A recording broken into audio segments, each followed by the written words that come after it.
नमस्कार दोस्तों। कई बार हम सुनी सुनाई हेल्थ और मेडिकल एडवाइस को पढ़कर या किसी और एडवाइजर से सच मानकर उसे फॉलो करते रहते हैं।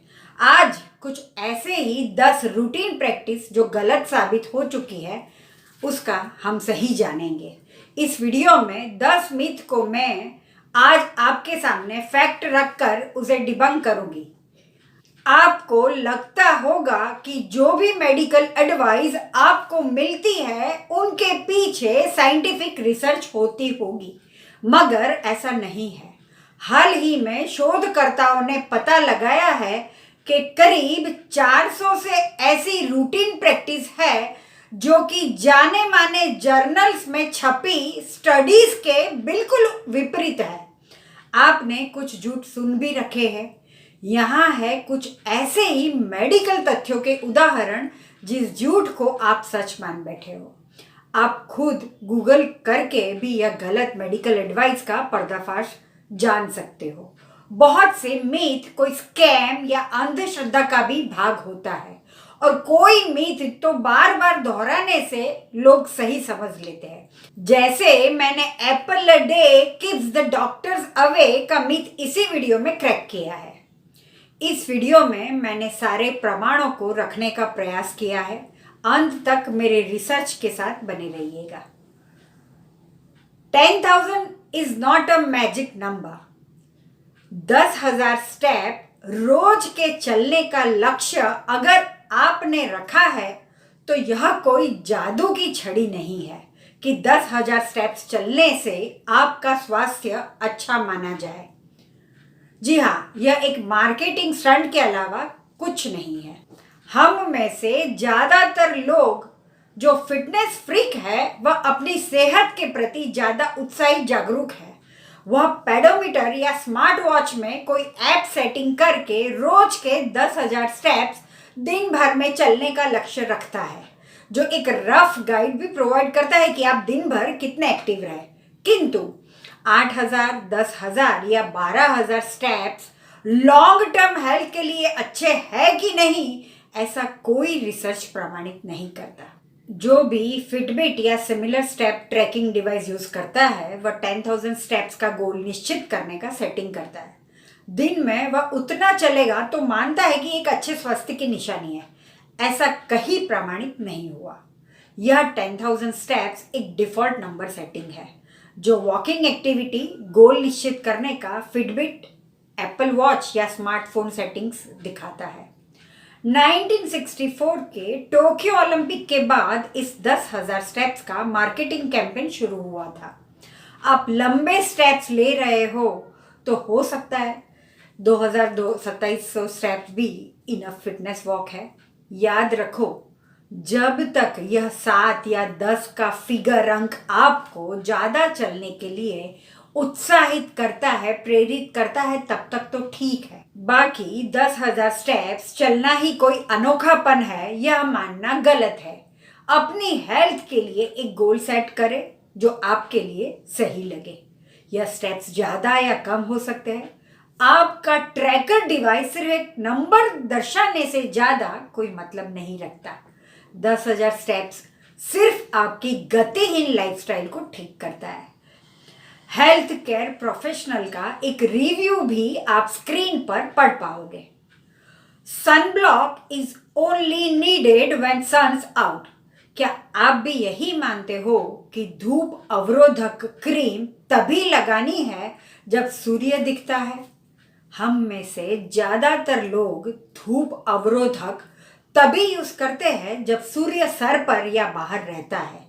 ज्यादातर लोग सनस्क्रीन लोशन या सन ब्लॉक क्रीम तब यूज करता है जब उन्हें धूप में बाहर निकलना होता है।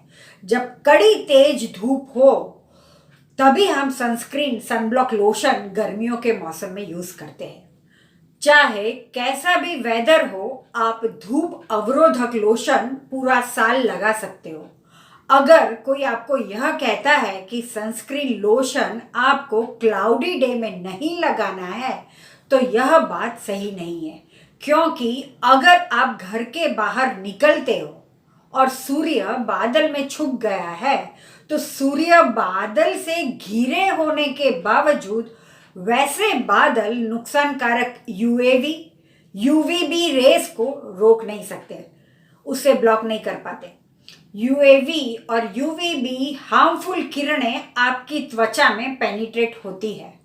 रोज सुबह शरीर के हर खुले भाग में आप सनस्क्रीन लोशन लगा सकते हो और हर 2 घंटे में फिर से आप सनस्क्रीन लोशन को रीअप्लाई लगा सकते हो, आप जब बाहर निकलते हो तब। वैसे सनस्क्रीन लोशन से ज़्यादा अच्छे होते हैं सनब्लॉक लोशन, जो ज़्यादा थिक और लंबे समय चलते हैं। उन्हें हर 2 घंटे में सनस्क्रीन लोशन की तरह वापस नहीं लगाना पड़ता। और एक बात बता दूं मैं, ऐसा कोई भी सनस्क्रीन लोशन दुनिया में नहीं बना है जो यूवीबी रेस से आपको 100% सुरक्षित रख पाए। हाँ, आप 30 से हायर एसपीएफ वाला क्रीम ले सकते हो। हायर एसपीएफ नंबर थोड़े ज़्यादा प्रमाण में सूर्य के यूवीबी रेस को रोकते हैं। The lower your sodium intake the better. हमारे शरीर में सोडियम, जो हमें नमक की मात्रा से मिलता है, कम मात्रा में होना ज़रूरी है। यह एक संपूर्ण स्वस्थ इंसान के लिए सही नहीं है। सोडियम एक इलेक्ट्रोलाइट है और यह कोशिकाओं में और उसके आसपास पानी की मात्रा को रेगुलेट करने में मदद करता है। शरीर में सोडियम की कमी पूरा करने के लिए नमक प्रमुख स्रोत है। इसकी कमी होने पर low blood pressure, diarrhoea, hypertension, heart, kidney और लीवर से जुड़ी समस्याएं होने का खतरा होता है। नमक में सोडियम होता है और दिन भर में 6 ग्राम नमक की मात्रा लेने से सोडियम की कमी पूरी हो जाती है। एक व्यक्ति को दिन भर में कम से कम 1500 से 2300 मिलीग्राम सोडियम की आवश्यकता होती है। इससे कम सोडियम की मात्रा लेने पर रक्त में सोडियम की कमी हो जाती है और हाइपोनेट्रेमिया हो सकता है। नमक सिर्फ खाने का स्वाद ही नहीं बढ़ाता, हमारे जन्म से पहले ही नमक से हमारा नाता जुड़ जाता है और यह रिश्ता जिंदगी भर बना रहता है। बहुत कम लोगों को पता है कि वह अपनी माँ के गर्भ में करीब 9 महीने तक बच्चा जिस पानी में तैरता है वह नमक का पानी, एम्नियोटिक फ्लूइड होता है। हमारी हड्डियों में भी नमक होता है। हमारा पसीना और आंसू भी नमकीन होते हैं। बल्कि यूं कहे कि नमक के बिना हम जिंदा ही नहीं रह सकते, लेकिन इसी नमक की मात्रा हमारे शरीर में आवश्यकता से कम नहीं होनी चाहिए। हाइपोनेट्रेमिया यानी खून में सोडियम स्तर कम होने का संबंध दर्शाती है। हाइपोनेट्रेमिया तब होता है जब खून में सोडियम का स्तर 135 मिलीमोल्स प्रति लीटर से नीचे गिर जाता है। अत्यधिक कम नमक खाने के बहुत सारे दुष्प्रभाव होते हैं। यह स्थिति हाइपोनेट्रेमिया कहलाती है। कम और ज़्यादा दोनों ही स्थिति नुकसानदेह होती है। आपको याद होगा जब डायरिया, ज़्यादा उल्टी या किसी अन्य वजह से शरीर में जब सोडियम की कमी होती थी तो इसी स्थिति में डॉक्टर आपको सोडियम सप्लीमेंट और नमक से बनी चीज़ें देते थे, जैसे ORS। सोडियम की कमी की जांच के लिए सीरम ऑस्मोलेरिटी ब्लड टेस्ट और यूरिन टेस्ट लिए जाते हैं। बहुत अधिक कमी होने पर आपको डॉक्टर को दिखाना चाहिए। ऐसे में आपका डॉक्टर ड्रिप लगाकर सोडियम कंपाउंड चढ़ाकर शरीर में सोडियम की कमी पूरी करता है। पर्याप्त पानी पीकर और बैलेंस्ड डाइट लेकर आप सोडियम की कमी को पूरा कर सकते हैं। हाइपोनेट्रेमिया भी 2 प्रकार के होते हैं, क्रोनिक हाइपोनेट्रेमिया और एक्यूट हाइपोनेट्रेमिया। मेडिकेशन और ओरल रिहाइड्रेशन थेरेपी से इसे ठीक किया जाता है। चलिए, अब आप समझ चुके होंगे कि नमक कम नहीं पर प्रमाणसर खाना जरूरी है। You should drink at least 8 glasses of water a day. आपको कम से कम 8 ग्लास पानी एक दिन में पीना चाहिए। और यह गलत धारणा आपने बहुत बार कहीं पढ़ी या सुनी होगी। चलिए देखते हैं यह गलत सोच क्यों और कैसे बढ़ी। पहले तो मैं कह दूं, ऐसा कोई मेडिकल एविडेंस नहीं है जो यह प्रमाणित करता हो कि आपको 8 ग्लास इतना पानी पीना ही चाहिए। 1944 से न्यूट्रिशन काउंसिल की तरफ से एक स्टेटमेंट चला आ रहा है, आपको 64 ऑन्स यानी इक्विवेलेंट टू 8 ग्लास फ्लूइड दिन में लेना चाहिए। समय के चलते यह फ्लूइड धीरे धीरे वाटर में तब्दील हो गया, किंतु हमें फ्रूट, वेजिटेबल्स, चाय, कॉफी और दूसरे सारे तरल पदार्थों को गिनना चाहिए था। न्यूट्रिशन काउंसिल ने 64 ऑन्स फ्लूइड की बात कही थी, ना कि 64 ऑन्स पानी यानी 8 ग्लास पानी। Reading in dim light ruins your eyesight. Dim light यानी कम प्रकाश में पढ़ने से आपके आंखों की रोशनी खराब हो जाएगी।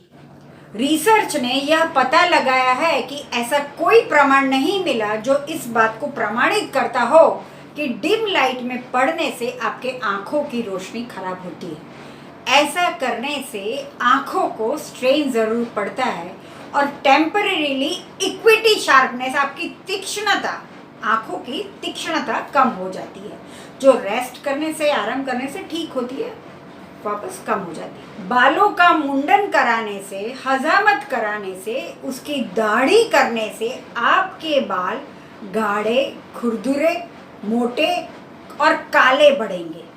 यह गलतफहमी में मत रहिए। हम बच्चों का मुंडन करवाते हैं अगर यह सोचकर कि आपके बच्चे के नए बाल मोटे, गहरे, घने और काले आएंगे, तो यह सोच साइंटिफिकली गलत है। अगर कोई लड़की अपनी आईब्रोज को इसलिए बार बार बनवाती है कि उसकी भौहें डार्क हो जाएगी, जब नए बाल आएंगे तो धीरे धीरे घनी या काली हो जाएगी, यह धारणा उसकी गलत है।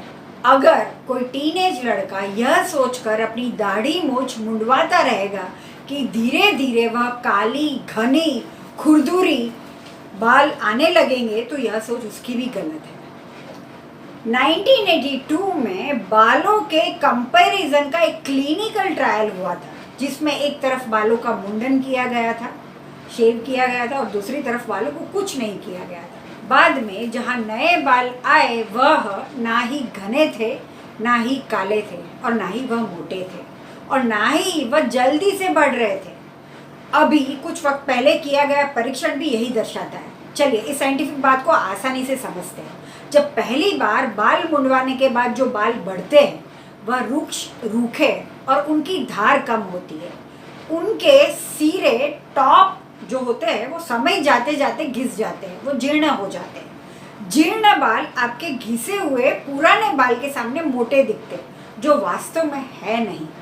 जो बाल नए उभर के आते हैं, जो निकल कर नए आते हैं, वह ज़्यादा काले दिखते हैं, क्योंकि वह अभी सूर्य की रोशनी में ब्लीच नहीं हुए, फेड नहीं हुए, ना ही कोई केमिकल या साबुन का उस पर कोई असर हुआ है, इसीलिए वो आपको काले घने दिखते हैं। अगर आपकी स्किन लाइट है तो भी यह नए रीग्रोथ हेयर आप नोटिस कर पाओगे। याद रहे, आपके बाल मुंडन की कोई विशेषता गुण नहीं है कि वह काटने से काले, घने, मोटे रीग्रोथ होंगे। Addiction is a choice. बहुत लोग यह मानते हैं कि नशा एक आदत की परेशानी या स्वभाव की समस्या है। यह फैक्ट नहीं है। एडिक्शन एक बीमारी है, आदत नहीं। एडिक्शन अपने आप में एक मेंटल हेल्थ कंडीशन है। कहानियों में या बहुत से मूवीज़ में आपने टीवी में देखा होगा कि नशेड़ी इंसान एक अच्छे विल पावर से अपना जीवन बदल देता है, क्योंकि उसे सही मोटिवेशन मिलता है। यह साधारण दिखने वाली कहानी इतनी सरल दिखाते हैं कि जैसे अगर किसी इंसान को दारू या ड्रग्स की आदत पड़ गई है तो वह उस आदत से जब चाहे मुक्ति पा लेगा। यह त्रुटिपूर्ण लॉजिक है। साइंस ने यह कंफर्म किया है कि एडिक्शन एक क्रोनिक ब्रेन डिसीज है जो किसी को भी हो सकता है। इसके बावजूद बहुतों का यह मानना है कि नशे की आदत उन लोगों को ही लगती है जिनका कैरेक्टर वीक है या जिसकी नैतिकता गिर चुकी है। नशे की आदत को, लत को भी हमें ऐसे ही देखना चाहिए जैसे हम दूसरे क्रोनिक डिसीज को देखते हैं, जैसे डायबिटीज़, हाइपरटेंशन या फिर कैंसर। खैर, नशे की लत थोड़ी कॉम्प्लिकेटेड भी है। मानसिक परेशानी के लक्षण होने वाले लोग एडिक्शन शुरू करते हैं। जैसे कोई लोग स्ट्रेस या दूसरे मानसिक तनाव से मुक्ति पाने के लिए सलाह के तौर पर नींद की गोलियों का सेवन शुरू कर देते हैं। नींद की समस्या को ठीक करने के लिए वह 2 पैक पीना पसंद करते हैं। कुछ नशे उन लक्षणों में सहायता कर सकते हैं, पर यह पदार्थ एडिक्टिव है, इनसे लत लग सकती है। याद रखें, नशा करना आपकी आदत नहीं, यह एक मानसिक और शारीरिक बीमारी है और इसका इलाज संभव भी है।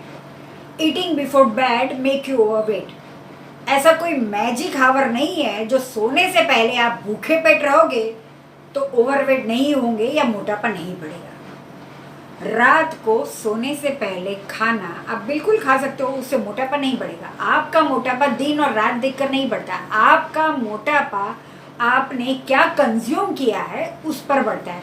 आपका मेटाबॉलिज्म दिन और रात दोनों समय काम करता है। रात को सोने के 3 घंटे पहले डिनर कर ले, जिससे आपके शरीर को खाना पचाने में आसानी हो। दिन में 3-4 बार खाना खाने की जगह 4 से 5 बार हल्का खाना खाएं। आपको सिर्फ ज़्यादा खाना पेट में ठूस ठूस कर ओवर ईटिंग नहीं करना है, जंक फूड नहीं खाना है। ज़्यादातर हम हमारा रात का खाना दबा कर खाते हैं। दिन भर हम अपने काम में व्यस्त रहते हैं, शाम का खाना ही हमारे दिन के मुकाबले थोड़ा फैंसी भी रहता है। हम जंक फूड खा लेते हैं, यह हमें नहीं करना चाहिए। रात को अगर सोने से पहले आपको भूख लगती है तो आप अपने आप को भूखा मत रखें, थोड़ा हल्का फुल्का कुछ खा लें। पोहा, ओटमील, पॉपकॉर्न, कोई फ्रूट, मिल्क शेक अगर सूट करता है। रात को आप चिक्की भी खा सकते हो। An apple a day keeps the doctor away. यह इंग्लिश प्रोवर्ब साइंटिफिकली सही है, ऐसा कोई प्रमाण कहीं नहीं मिला है। दरअसल यह कहावत 1860 से प्रचलित हुई है, पर eat an apple on going to bed and you will keep the doctor from earning his bread. यही शुरुआती दिनों में प्रचलित हुआ था। धीरे धीरे 19वीं सेंचुरी और 20वीं सदी के शुरू में यह थियरी बदल के an apple a day keeps the doctors away हो गया। 2012 में ओहायो यूनिवर्सिटी में एक स्टडी हुआ था। एप्पल खाने से बैड कोलेस्ट्रॉल के लोअर लेवल में मदद मिलती है। एप्पल और पियर्स खाने से वह स्ट्रोक को भी प्रिवेंट करता है। एक सेब में बहुत ही इंपॉर्टेंट न्यूट्रिएंट्स होते हैं, जैसे फाइबर, विटामिन, मिनरल और एंटीऑक्सीडेंट प्रॉपर्टीज। एप्पल खाने से आप बहुत सी क्रोनिकल कंडीशन के खतरे को भी कम कर सकते हो, जैसे हार्ट डिसीज, स्ट्रोक्स, आपका ब्लड प्रेशर और कोलेस्ट्रॉल लेवल को भी आप कम करते हो, जैसे हार्ट डिसीज में खतरा रूप जो है।